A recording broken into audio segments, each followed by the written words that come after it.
Good Morning Business, le grand entretien.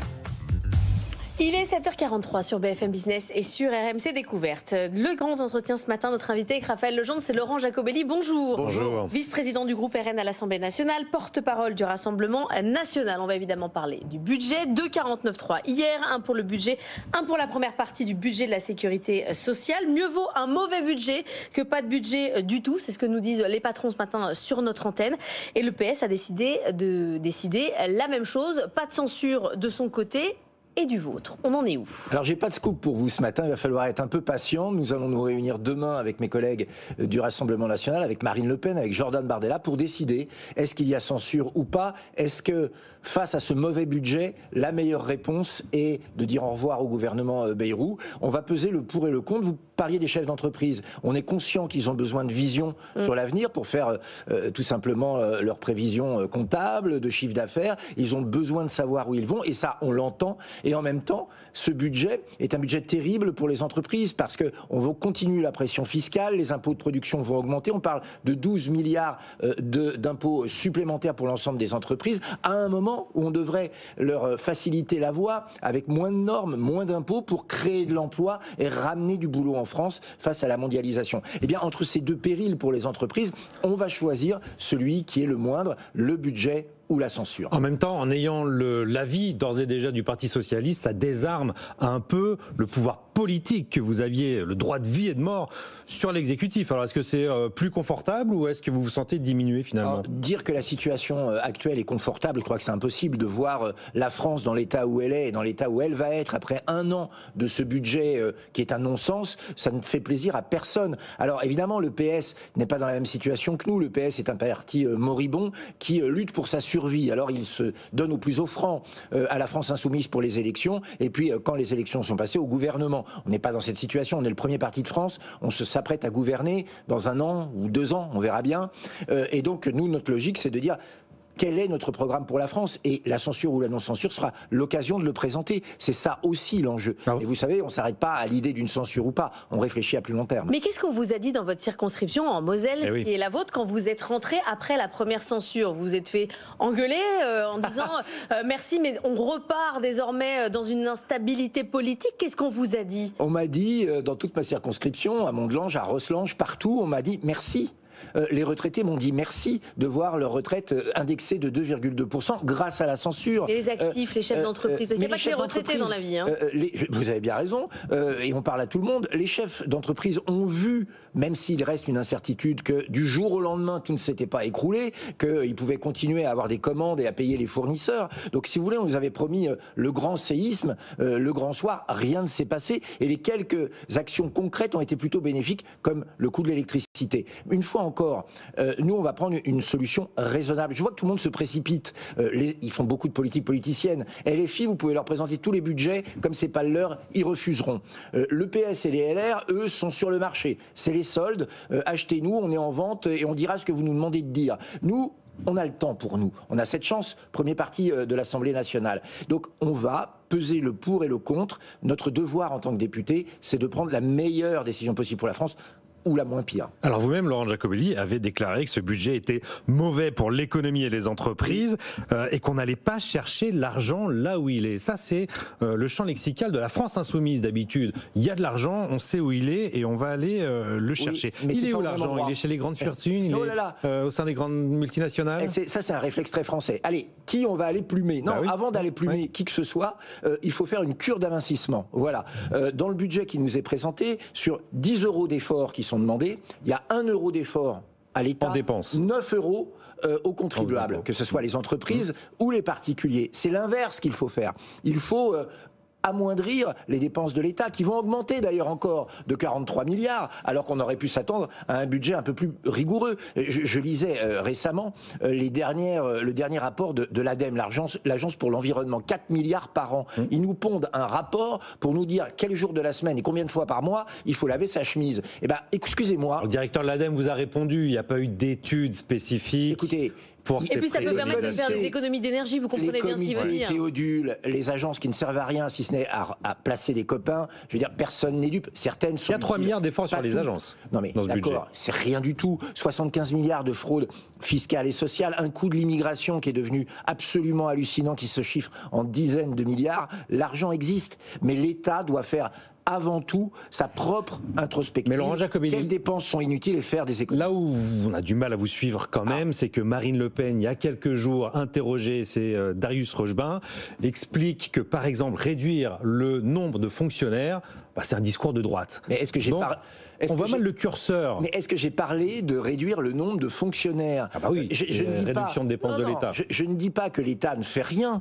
Je ne dis pas que l'État fait tout mal. Je dis qu'il y a du gras. Voilà, et c'est cette cure d'amincissement qu'il faut faire. Il faut un footing le matin, un footing le soir. S'il faut une liposuction à l'État, on fera la liposuction, mais ça ne passe pas par des licenciements. Ça passe, je vous l'ai dit, par des dépenses inutiles. C'est pas les profs, mais c'est l'ADEME, par exemple. Non, mais par exemple, quand on dit que la contribution de la France à l'Union européenne va augmenter, pourquoi faire? Pour aider le développement de la Roumanie. J'ai beaucoup de respect pour la Roumanie, mais je crois que c'est pas notre priorité.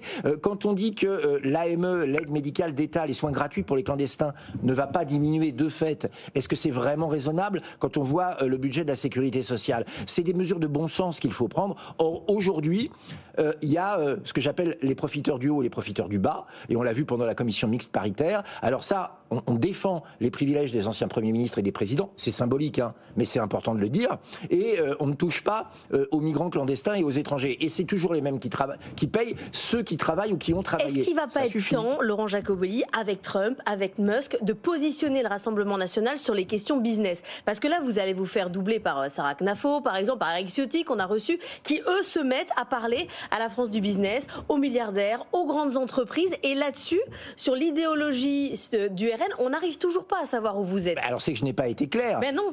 Pourtant, je vais vous redire... Vous et d'autres. Donc, c'est la polyphonie. Je vais vous redire tout ce que j'ai dit tout à l'heure. Les entreprises doivent être libérées du fardeau des normes. Les entreprises doivent être libérées du poids fiscal. Bien sûr, elles doivent payer des impôts, mais aujourd'hui c'est confiscatoire. Il y a tout un tas de petites pollutions fiscales qui font que dès qu'une entreprise veut faire quelque chose, coup de matraque. Il faut laisser les entreprises vivre. L'entreprise, c'est l'emploi. L'emploi, ce sont les cotisations aux caisses sociales auxquelles nous tenons. L'emploi, c'est la consommation. Et la consommation, c'est la création de nouveaux emplois. C'est un cercle vertueux. On est aujourd'hui dans un cercle vicieux où vous avez de moins en moins de gens qui travaillent, qui payent pour la terre entière. Donc ces gens-là deviennent exsangues, ils consomment moins.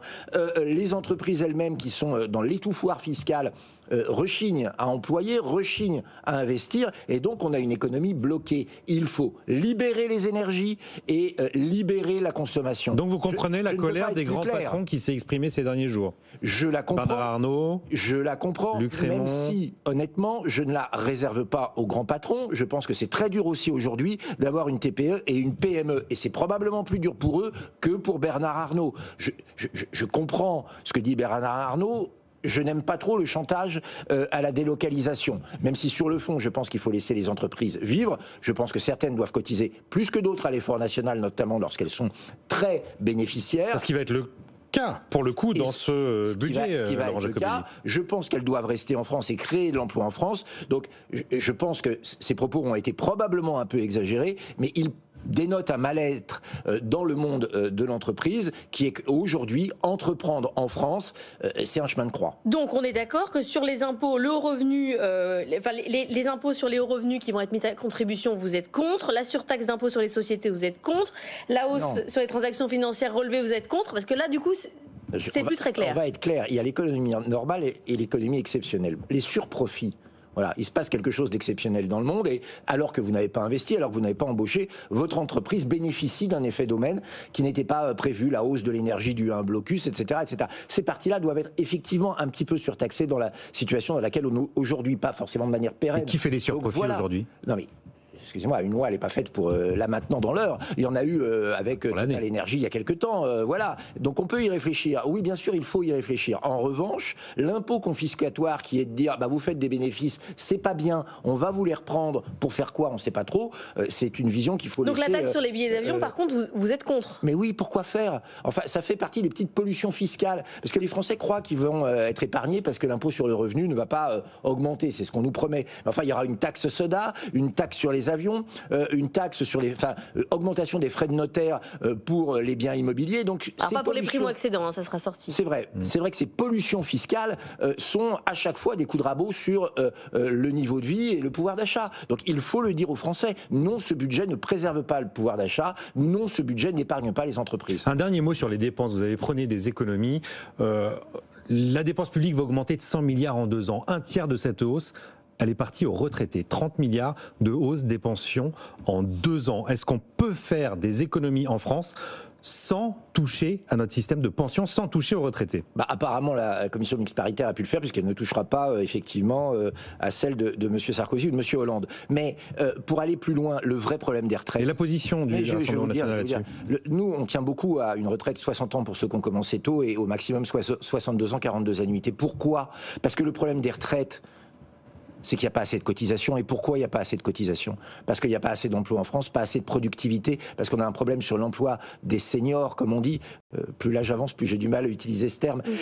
Et donc c'est ça qui est difficile. En fait, on n'a pas une vision économique, on n'a pas de stratégie. La France doit redevenir un pays industriel, la France doit redevenir un pays d'entreprise, un pays d'emploi. Mais partir à 60 ans. Si on crée, mais bien sûr, parce que si on crée suffisamment d'emplois, avec 1,7 actifs pour un retraité aujourd'hui, on comprend tout, puis à la fin vous nous dites, on comprend tout ce que vous dites, et à la fin vous nous dites, et finalement il faut partir à 60 ans, et là on se dit, le raisonnement il tombe. Non, pour ceux qui ont commencé à travailler avant 20 ans, et les autres c'est au maximum 62 ans, 42 annuités. Je le répète, si on crée des emplois supplémentaires, si on travaille sur l'aide à la natalité, c'est-à-dire les jeunes couples qui veulent avoir des enfants, le problème des retraites, on le résoudra par l'emploi, par l'activité. Le problème de la France, c'est qu'il y a trop peu de gens qui travaillent, pour beaucoup de gens, soit qui n'ont jamais travaillé, qui ne travailleront jamais, soit des gens qui ont travaillé. Et donc il faut changer ça. Ça veut dire créer de l'emploi. Est-ce qu'on peut avoir dans ce pays une vision ambitieuse, une vision où on va donner leur chance aux entrepreneurs, aux créateurs, aux investisseurs, aux ingénieurs, et qu'on arrête d'avoir une France fiscalement rabougrie, une France fiscalement rabougrie qui imagine que le déclin est irréversible et qu'il faut gérer le déclin. Nous, on ne se place pas dans cette perspective, on croit en la France et notamment la France industrielle. Merci beaucoup Laurent Jacobs. Demain 15h, donc la réunion, on saura si vous censurez ou pas.